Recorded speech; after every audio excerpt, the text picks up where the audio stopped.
World modern Shotokan karate federation के तत्वाधान में 2 दिवसीय कार्यशाला का आयोजन किया गया है, जिसमें जसपाल सिंह जी जो राष्ट्रीय अध्यक्ष हैं कराटे फेडरेशन के, उनसे गुर सीखेंगे, उनसे ट्रेनिंग लेंगे और अपने करियर में चीज़ों का इस्तेमाल करेंगे। कराटे जो एक जापानी मार्शल आर्ट की विधा है, साथ ही साथ इनमें बच्चों का सर्वांगीण विकास भी होता है, मानसिक बौद्धिक स्तर पर विकास होता है बच्चों का, और एक अनुशासित रहने का गुर सिखाता है कराटे।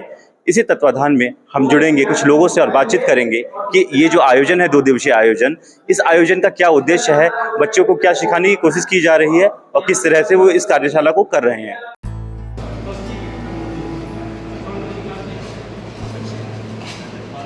सब लोग हाथ ऐसे कर लो। हम लोग जो ट्रेनिंग करेंगे वो हमारे स्टांस का ट्रेनिंग करेंगे कि हमारे स्टांस का पोजीशन कैसा होगा जिस समय हम अटैक करेंगे। ठीक है, अभी मैं बस बेसिक प्रैक्टिस 10 मिनट के लिए कराऊंगा तुम लोग। तो सबसे पहले हमें क्या करना है, अपना जिस साइड में हम पंच मार रहे हैं वो वाले पैर को हम उठाएंगे और दूसरे हाथ से पंच मारेंगे। ठीक है, जिधर जाना है उस साइड के पैर को उठाना है और यहाँ से पीछे लगना है। जिससे थोड़ा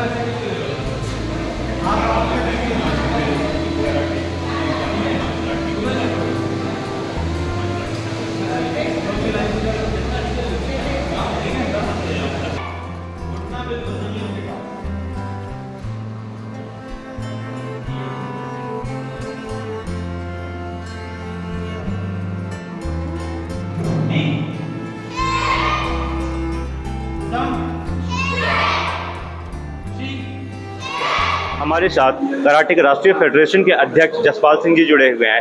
उनके रांची आने का उद्देश्य जानते हैं कि क्या कुछ खास है उनका रांची आने का उद्देश्य। जसपाल जी, क्या उद्देश्य है आपके रांची आने का? झारखंड के खिलाड़ियों में बहुत अधिक शारीरिक क्षमता है, क्योंकि यहाँ की भौगोलिक स्थिति की वजह से यहाँ के बच्चे बहुत अच्छा कर सकते हैं। सिर्फ आज के समय में जो मॉडर्न स्पोर्ट्स कराटे, पहले ट्रेडिशनल कराटे होता था, खेलों में आने से स्पोर्ट्स कराटे के रूप में ये परिवर्तित हो गया। उन नियमों की जानकारी देना, उन नियमों के आधार पे हम कैसे अपने आप को डेवलप कर सकें, agility, speed, strength, combination, strategy, इन सब चीज़ों की जानकारी देने के लिए मैं यहाँ आया हूँ। दूसरी बार यहाँ पे आया हूँ। इससे पूर्व जिन बच्चों ने ट्रेनिंग ली थी वो प्रदेश और राष्ट्रीय स्तर पे लगातार अच्छा प्रदर्शन कर रहे हैं, और जैसा मुझे पता लगा बच्चों और कोचेस के माध्यम से कि जो यहाँ पे प्राइज मनी की प्रतियोगिता sports karate association of Jharkhand आयोजित करती है, उसमें सर्वाधिक जो कैश प्राइज जीतते हैं वो वही बच्चे हैं जिन्होंने हमारे साथ यहाँ पर ट्रेनिंग की। देखिए, मुझे पूरी आशा है कि आने वाले 2 से 4 साल के अंदर झारखंड के खिलाड़ी, जैसे अभी बहुत कम खिलाड़ी राष्ट्रीय स्तर पे भारत की टीम में जगह बना रहे हैं, आने वाले समय में अच्छा खासा प्रतिशत झारखंड के खिलाड़ियों का होगा जो हमारी राष्ट्रीय टीम में आकर भारत का प्रतिनिधित्व अंतर्राष्ट्रीय प्रतियोगिताओं में करेंगे। बहुत धन्यवाद। सर, मैं आपसे जानना चाहता हूँ कि ये सर कराटे में जो बेल्टों के रंग होते हैं, इसका मतलब क्या होता है सर? बहुत अच्छा सवाल किया। बहुत कम लोगों को ये मालूम रहता है। कराटे में जो बेल्टों के रंग दिए गए हैं उसको प्रकृति से लिया गया है। जिस प्रकार हम कोई अगर बीज धरती में रोपित करते हैं तो सबसे पहले सफ़ेद रंग की जड़ निकलती है, तो वो सफ़ेद बेल्ट पहनता है बच्चा। जब वो थोड़ा परिपक्व होता है तो उसकी बेल्ट, जो जड़ों का कलर पीला हो जाता है, पीली बेल्ट आती है।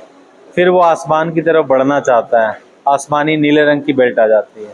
हरी पत्तियां उसमें से निकलती हैं, ग्रीन बेल्ट हो जाती है। थोड़ा मजबूत होता है तो ब्राउन कलर के उसका तना हो जाता है, भूरी बेल्ट आ जाती है। और जब आप किसी पुराने पेड़ को देखेंगे तो उसका जो तना है वो आपको काले रंग का दिखेगा, वो ब्लैक बेल्ट आ जाती है।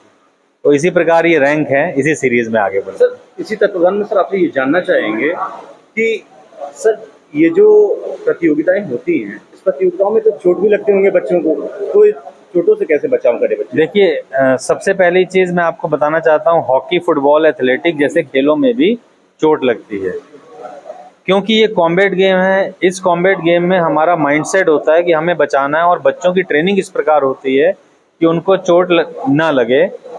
आज तक जितनी भी वर्ल्ड चैंपियनशिप हुई है, एक भी चैंपियनशिप में ऐसा कोई नहीं आया है कि जिसको कोई मेजर इंजरी हो। हालांकि खेल है, कॉम्बैट गेम है, चोट लग सकती है, लेकिन कोई इस प्रकार की चोट नहीं लगती कि कोई बहुत घातक चोट हो। थोड़ी बहुत चोट, खरोच लग जाना या कोई हाथ मुड़ जाना, मोच आ जाना, इस प्रकार की चोटें होती हैं। उसके लिए जब भी प्रतियोगिताएं होती हैं वहाँ मेडिकल टीम बैठी होती है जो उनकी देखभाल करती है। सर कराटे प्रतियोगिता में किस तरह के नियम और किस तरह के सर कायदे होते हैं, सर आपसे जानना चाहेंगे। कराटे अंतर्राष्ट्रीय ओलंपिक कमेटी से मान्यता प्राप्त खेल है, जिसमें वर्ल्ड कराटे फेडरेशन के बनाए हुए नियम, चाहे वो ओलंपिक खेल हो, चाहे एशियन गेम हो, चाहे वो जनपद लेवल की प्रतियोगिताओं लगते हैं। इसमें पंच और किक से स्कोर दिया जाता है। हमारे 8 स्कोरिंग एरिया हैं, जिनके ऊपर अगर हम इनसे प्रहार करें तो स्कोर मिल सकता है। सबसे जो आपने पिछला सवाल किया था, इम्पॉर्टेंट चीज़ इसमें यह है कि हम जो भी किक या पंच से प्रहार करेंगे उसको हमें इतना कंट्रोल करना है कि हमारे विरोधी खिलाड़ी को चोट ना लगे। अगर उसको जोर से हिट होता है तो वो फाउल दिया जाएगा।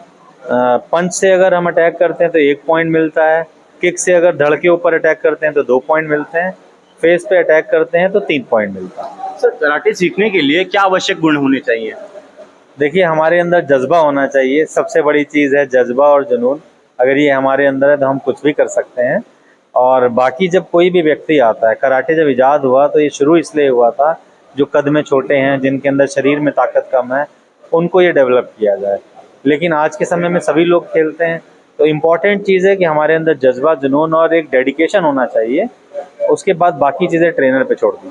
सर तो ये भी कहते हैं आमतौर पे कि कराटे से शारीरिक और मानसिक और आत्मविश्वास लोगों का बढ़ता है, तो सर किस तरह से बढ़ता है, मैं आपसे जानना चाहूँगा सर। देखिए, जैसा मैंने बताया, ये थोड़ा अलग गेम है हॉकी, फुटबॉल, एथलेटिक बाकी खेलों से। क्योंकि अगर हम बास्केटबॉल में ध्यान नहीं देंगे तो सिर्फ एक गोल होगा, एक बास्केट होगा। फुटबॉल में ध्यान नहीं देंगे, एक गोल होगा। यहाँ ध्यान नहीं देंगे तो हो सकता है हमारे चोट लग जाए। तो बच्चों का कंसंट्रेशन, मेडिटेशन, ध्यान अपने आप बढ़ता है। जब वो बढ़ता है, फिर जैसा आपने पहला सवाल किया था, बेल्टें आगे बढ़ती हैं। जब सीनियर बेल्ट होती है तो उन बच्चों को बोला जाता है कि आप दूसरे बच्चों को साथ में ट्रेनिंग कराओ। उनके अंदर लीडरशिप की भावना डेवलप होती है। तो ये सारे गुण कराटे प्रैक्टिस करके डेवलप होते रहते हैं। सर तो जहाँ एक तरफ लड़कियों की आत्मरक्षा की बात होती है, तो मैं जानना चाहूँगी कि लड़कियों के भीतर सर इस कला जो खेल है, इसका सर क्या प्रभाव पड़ेगा, कैसे वो आत्मसुरक्षा कर पाएंगे और लड़कियों के लिए क्यों ज़रूरी है सर। देखिए, बहुत अच्छा आपने सवाल किया। इसका से पहले मैं आपको एक जैसे कोई भी अगर लड़की हमारी जा रही है सड़क के ऊपर, वेल क्वालिफाइड है, कॉन्फिडेंट है, तो कोई लड़का कभी हिमाकत नहीं करेगा कि उसको छेड़ दे। तो जब बच्चा कराटे सीखा होता है, उसका चलने का तरीका, उसका कॉन्फिडेंस उसके चलने में और बात करने में झलकता है। पहली बात तो कोई हिम्मत नहीं करता है उसको छेड़ सके। लेकिन अगर कोई ऐसा करता है, क्योंकि वो बच्चा रोज़ उस चीज़ की प्रैक्टिस कर रहा है, उसको निपटने में ज़्यादा समय नहीं लगेगा। अब हम जुड़ेंगे झारखंड के एक जाने माने चेहरे अजय नाथ साहदेव जी से, जो राजनीति से भी कहीं ना कहीं पे जुड़े हुए हैं और इस तरह के खेल, कराटे जैसे खेल हों या किसी भी खेल प्रतियोगिता होते हों, उनको हमेशा से बढ़ावा देते हैं। सबसे पहले तो सर आपका स्वागत है हमारे चैनल में। नमस्कार, धन्यवाद। सर मैं आपसे जानना चाहता हूँ कि सर किस तरह से आप इस खेल को बढ़ावा दे रहे हैं सर झारखंड में। देखिए, अरगोड़ा में, लेंजर मर्चा में आज आप देख रहे हैं कि झारखंड की एक चैंपियनशिप हो रही है जो वर्ल्ड स्पोर्ट्स कराटे है, और झारखंड चैप्टर में झारखंड का ये प्रोग्राम हो रहा है, जिसमें कि जसपाल सिंह जी जो कि इसके नेशनल प्रेसिडेंट हैं वो भी पहुंचे हुए हैं, विनीत जी जो यहाँ इनके कोच हैं, नवीन साहू जी जो कि इसके झारखंड के अध्यक्ष हैं, और बच्चों को आप देख रहे हैं कितना उत्साह है इनके अंदर। सबसे जो अच्छी बात है कि आज के दिन में जब प्ले ग्राउंड्स शहर के अंदर ख़त्म हो रहे हैं, बच्चों की खेलने की जगह नहीं है, तो बच्चों को फिजिकली, हम सब ये बात करते हैं कि बच्चों को फिजिकली एक्टिव होना चाहिए, लेकिन स्कूल के होमवर्क के बाद जो समय मिलता है उनको, वो अगर खेलना भी चाहें तो उनके आसपास काफ़ी मैदान नहीं होते हैं। तो हम जब बच्चे थे तो जो प्ले ग्राउंड थे अब वो उतना अवेलेबल नहीं है, बच्चे फोन पे खेलने लगे। तो बच्चों को फिजिकली एक्टिव रखने के लिए मुझे लगता है कि मार्शल आर्ट्स की जो ट्रेनिंग होती है, और खास करके स्पोर्ट्स कराटे जो है, इसमें काफ़ी बार पेरेंट्स को लगता है कि हमारे बच्चे मार्शल आर्ट्स में जाएंगे उनको इंजरी हो जाएगी, लेकिन ये बहुत सेफ गेम है। और सबसे बड़ी बात है कि आज के दिन में जैसे ये अरगोड़ा चौक में जो मैदान है वहाँ इनकी प्रैक्टिस भी होती है, और शहर के हर कोने में आप देखेंगे कि हमारे जो यंगस्टर्स हैं उन लोगों ने कराटे की कोचिंग शुरू की है। उससे बच्चों को लाभ हो रहा है, ना केवल फिजिकली, मेंटली भी वो स्ट्रांग होते हैं, और उनके पेरेंट्स अपने बच्चों को के पीछे जो मेहनत कर रहे हैं, इसका लॉन्ग टर्म फ़ायदा ये होता है कि फिजिकली जब बच्चे एक्टिव रहेंगे तो उनको अपने पढ़ाई में भी इसका फ़ायदा मिलता है। और मैं बधाई देना चाहूँगा जो भी कराटे को यहाँ ऑर्गेनाइज कर रहे हैं, और जसपाल जी काफ़ी बड़ा नाम है इसमें, वो यहाँ मौजूद हैं, उनको भी मैं रांची में इनका मैं स्वागत करता हूँ। और विनीत जी लगातार अच्छा काम कर रहे हैं, नवीन साहू जी हैं जो कि इसके अध्यक्ष हैं और लगातार इन बच्चों को प्रोत्साहन देते रहते हैं। तो इस पूरी टीम को ये अच्छी टीम वर्क है, तो मेरी तरफ से इनको बहुत बहुत शुभकामनाएं और बधाई है। अब हम जुड़ेंगे विनीत कुमार जी से और जानेंगे कि ये जो आयोजन हो रहा है 2 दिवसीय आयोजन है, इसमें क्या कुछ खास है। सर सबसे पहले तो आपका स्वागत है। सर मैं भी धन्यवाद देना चाहूँगा रांची न्यूज़ चैनल को। और सर यहाँ पर अभी हम लोगों का 2nd Jharkhand state sports karate training camp हो रहा है और इस ट्रेनिंग कैंप में काफ़ी बच्चे अलग अलग जगहों से आए हुए हैं और ये एक स्पेशल ट्रेनिंग कैंप है जिसमें कि बहुत सारे बच्चे तो नहीं, बस कुछ चुनिंदे बच्चे को मैं यहाँ पर कराटे के ट्रेनिंग देने के लिए हमारे वर्ल्ड कराटे फेडरेशन के certified coach Joshi Jaspal Singh sir हैं जो लखनऊ से आए हुए हैं ट्रेनिंग देने के लिए। तो इस तरह के जो आयोजन होते हैं उससे बच्चों को लाभ होता है?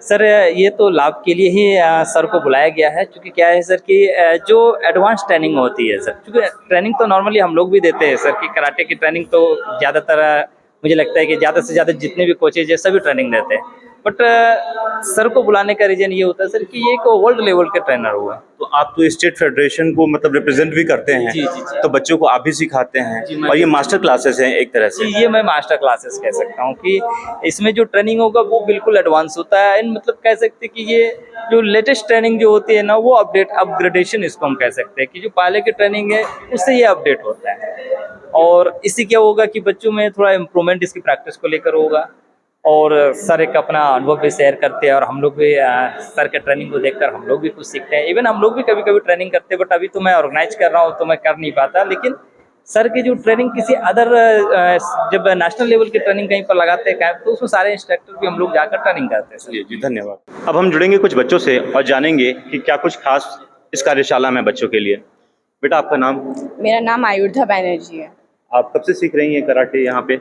मैं यहाँ पे क्लास 3 से सीख रही हूँ। और अभी आप कौन सी क्लास में? अभी क्लास 6 में हूँ मैं। तो ये जो आयोजन हो रहा है इस वक्त, इन सारी चीज़ों से बच्चे आपको फायदा होता है? हाँ, हम लोग को बहुत फ़ायदा होता है।